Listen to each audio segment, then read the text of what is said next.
ବଉଳ ମୂଳ ସେ ବଉଳ ମୂଳ ଆମ ଗାଁର ସେ ଏକ ଅନନ୍ୟ ସ୍ଥଳ। ତା ଆଗରେ ଅଛି ଏକ ଗୋବର ଗାଡ଼ିଆ, ପାଣି ତାର ଅଟେ କଇଁ ପତର ପରିଆ। ତାଗଡ଼କୁ ଲାଗିଅଛି ଗାଁ ଚାଟଶାଳୀ। ସେ ସ୍କୁଲରେ ପଢ଼ି ମୁଁ ଓଡ଼ିଆ ଶିଖିଲି। ନିତ୍ୟାନନ୍ଦ ଆଉ ବାମନ ସାରେ, ଜଣେ ଗେଲ କରେ, ଜଣେ ପକାନ୍ତି ପାହାରେ। ଦିପହର ଖାଇବା ଛୁଟିରେ ଆମେ ଖାଇବାକୁ ଯାଉ।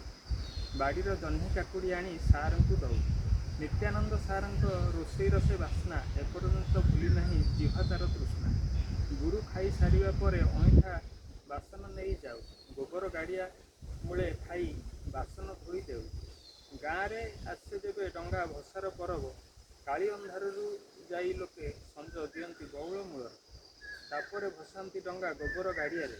ସେ ପରମ୍ପରାରେ ଦିନେ ବଡ଼ ହେଲି ଯେବେ, ଗାଁର ଶିବ ଭାଇନା ଠାରୁ ଶୁଣିଲି ତାର ଇତିହାସ। ଭୀମ ଗଦା ମାଡ଼େ କୁଆଡ଼େ ଗୋବର ଗାଡ଼ିଆ ପ୍ରକାଶ।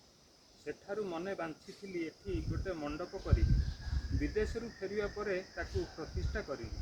ସେଠି ପିଲାମାନେ ଏବେ ରାତିରେ ଲାଇଟ୍ ଲଗାଇ ବାସ୍କେଟ ବଲ୍ ଖେଳନ୍ତି ଦେଖି ମନ ହୁଏ ଖୁସି।